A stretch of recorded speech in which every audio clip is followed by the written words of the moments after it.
Welcome in Warsia Urdu medium class. बच्चों subscribe करिए मेरे चैनल को और बेल आइकन ज़रूर दबा दीजिए।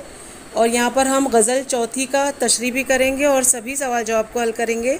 इससे पहले मेरा जोग्राफ़ी, सियासियात, तारीख़ और उर्दू में नज़म और नज़म में या गज़ल के सभी सवाल जवाब अपलोड है मेरे चैनल पर, तो आप इससे ज़रूर इस्तेफ़ादा कर सकते हैं।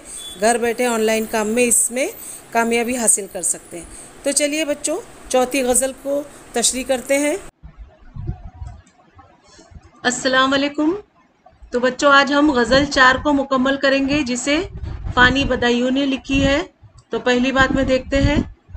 हिंदी के किसी शायर ने कहा है, जहाँ न पहुँचे रवि वहाँ पहुँचे कवि।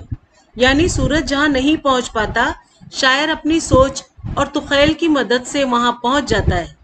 शायरी में इंसान, जिंदगी और कायनात के बारे में अजीब व गरीब ख्यालात मिलते हैं, जो हमें महसूसात की एक अलग दुनिया में ले जाते हैं और गौर और फिक्र पर आमादा करते हैं। फ़ानी बदायूनी की इस गज़ल में भी ऐसे ही बसीरत व अफरोज़ बातें बयान की गई हैं। तो जान पहचान में देखते हैं। फ़ानी का असल नाम शौकत अली ख़ान था। वो 1879 में उत्तर प्रदेश के ज़िला बदायूं में पैदा हुए। बरेली कॉलेज से बीए पास किया। करने के बाद वो कुछ अरसे तक मदरस रहे, यानी पढ़ाते रहे। बाद में मुलाजिमत तर्क करके अलीगढ़ में MAO कॉलेज यानी मौजूदा अलीगढ़ मुस्लिम यूनिवर्सिटी से LLB की डिग्री हासिल की। 1932 में महाराजा किशन प्रसाद की दावत पर हैदराबाद पहुंचे। वहां एक सरकारी स्कूल में हेड मास्टर हो गए। 1941 में हैदराबाद में उनका इंतकाल हुआ। फ़ानी की शायरी में दर्द व गम के मज़ामीन की कसरत के सबब फ़ानी को यासियत का इमाम कहा जाता है।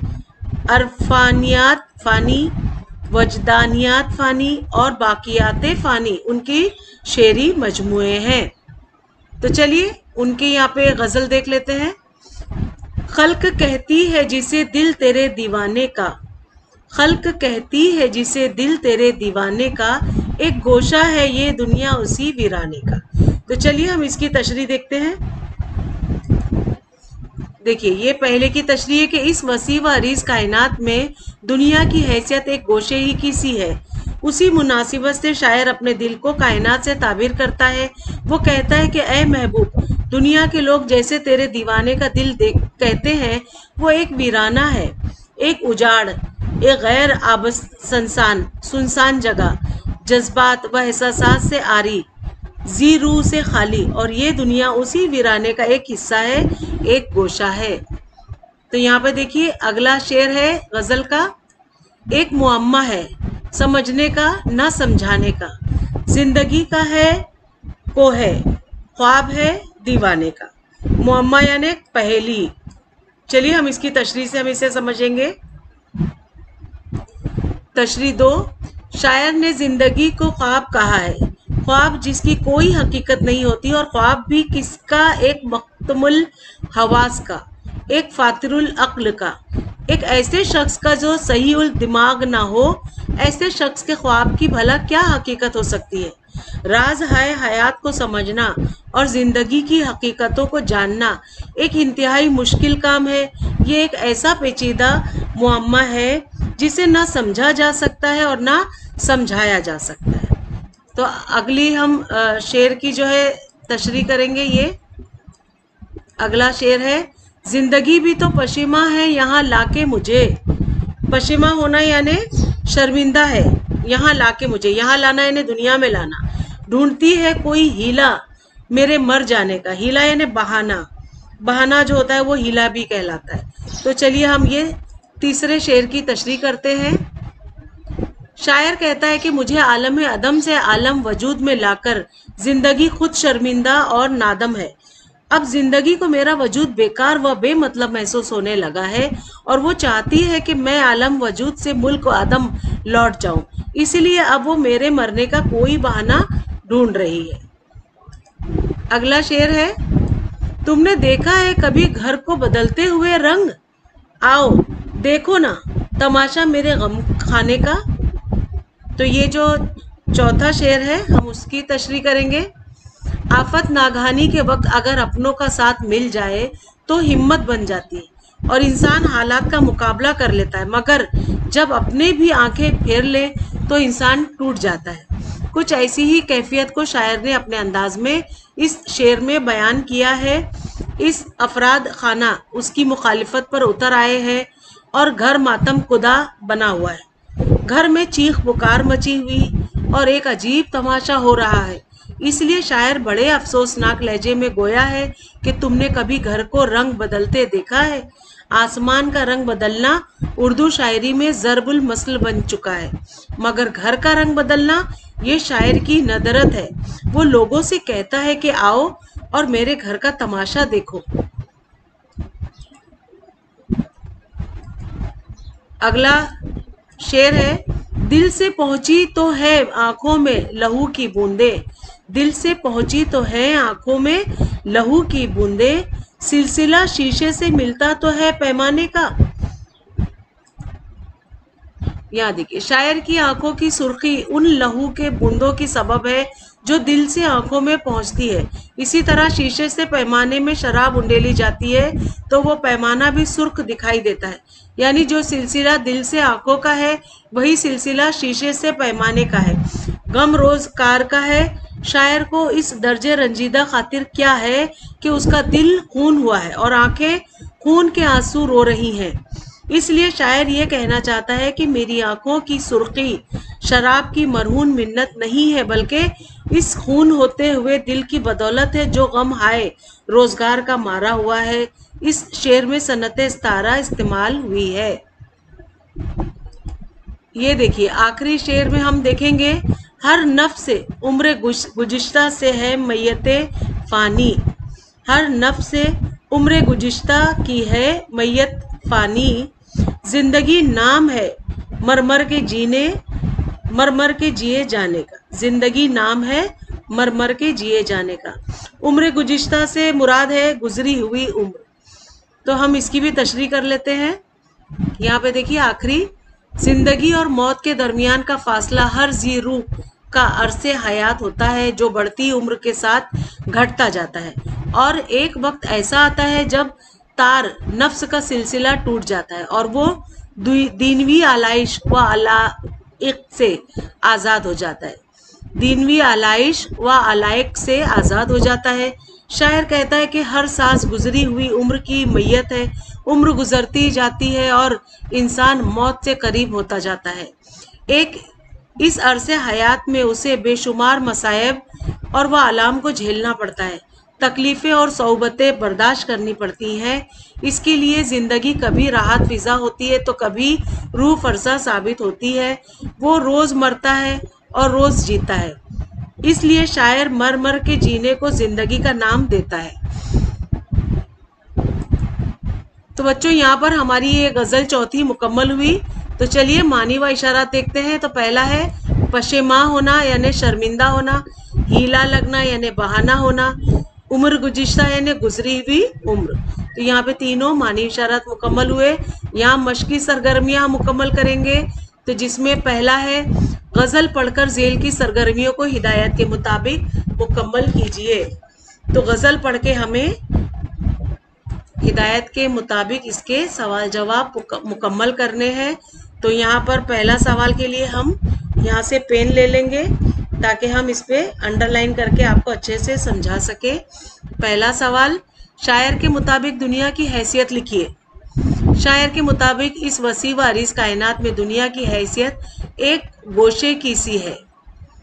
सवाल 2, जिंदगी के मुतालिक फ़ानी का नज़रिया बयान कीजिए। फ़ानी मरमर के जीने को ज़िंदगी कहता है। क्यों? क्योंकि अरसे हयात में उसे गुनागू मसाइल से जूझना पड़ता है। बारहा वो मायूसी और बेजारी का शिकार होता है और बारहा ज़िंदगी उसे पुरलुत्फ़ व मुसर्रत महसूस होती है। सवाल 3, इस अमल को वाज़े कीजिए जिससे शायर की ज़िंदगी को पशेमानी हो रही है। सवाल 3, शायर कहता है कि ज़िंदगी उसे आलम अदम से आलम वजूद में लाकर शर्मिंदा है। शर्मिंदगी की वजह यह है कि शायर ज़िंदगी के आला मकासद की तकमील करने में नाकाम रहा। शायर जिंदगी की तकाज़ों को पूरा नहीं कर पाया और जिंदगी की उम्मीदों पर पानी फिर गया। शायर को जिंदगी जीने का सलीका नहीं आया, इसी वजह से जिंदगी पशेमान है। अगला सवाल देखते हैं, सवाल 4। दिल और आंखों के लिए इस्तेमाल किए गए इस्तारों को लिखिए। दिल और आंखों को इस्तेमाल किए गए इस्तारों की लिखिए। तो दिल के लिए शीशा और आंखों के लिए पैमाना के इस्तारे इस्तेमाल किए गए हैं। सवाल 5वां। गजल में एक किस्म की नाउमीदी और यासियत की फिजा बनती है। इस बयान के मुवाफिकत 2 मिसालों से साबित करना है। तो यहाँ पे देखिए, गजल में एक किस्म की नाउमीदी और यासियत की फिजा बनती है, इस बयान के मुवाफिकत 2 मिसालों से साबित कीजिए। तो जवाब है नाउमीदी और यासियत की एहसास दिलाने वाले अशार। तो पहला, जिंदगी भी तो पशेमा है यहाँ लाके मुझे, ढूंढती है कोई हीला मेरे मर जाने का। और दूसरा है, हर नफ्स उम्र गुज़िश्ता की है मैयत फ़ानी, जिंदगी नाम है मरमर के जिए जाने का। जिंदगी नाम है मरमर के जिए जाने का। तो यहाँ पर जो है 5 मुकम्मल हो गए। और ये छठा सवाल, फ़ानी बदायूं से मुतालिक रवा खाका मुकम्मल कीजिए। तो पहला है, 1879 में उत्तर प्रदेश के ज़िला बदायूं में पैदा हुए। 1932 में महाराजा किशन प्रसाद की दावत पर हैदराबाद पहुंचे। 1941 में हैदराबाद में इंतकाल हुआ। 7वां सवाल है, जेल के शेर की तशरीह अपने लफ्जों में कीजिए। जिंदगी भी तो पशेमा है यहाँ लाके मुझे, ढूंढती है कोई हीला मेरे मर जाने का। तो इसका तशरीह है, शायर कहता है कि मुझे आलम अदम से आलम वजूद में लाकर जिंदगी खुद शर्मिंदा और नादम है। अब जिंदगी को मेरा वजूद बेकार व बेमतलब महसूस होने लगा है और वो चाहती है कि मैं आलम वजूद से मुल्क अदम लौट जाऊं, इसलिए अब वो मेरे मरने का कोई बहाना या हीला तलाश कर रही है। अगला सवाल 8वां, शायर से मुताल्लिक मालूमात की खाका मुकम्मल कीजिए। तो शायर से मुताल्लिक, तो उनका पहले देखेंगे, नाम है शौकत अली खान। तखल्लुस है उनका फ़ानी, वकालत उन्होंने की, MA कॉलेज से LLB की डिग्री हासिल की। और सदर मदरसी यानी जहाँ पे वो पढ़ाए उन्होंने हैदराबाद के एक सरकारी स्कूल में। तो ये भी मुकम्मल हुआ। सवाल 9, फ़ानी बदायूं की शायरी मजमूए।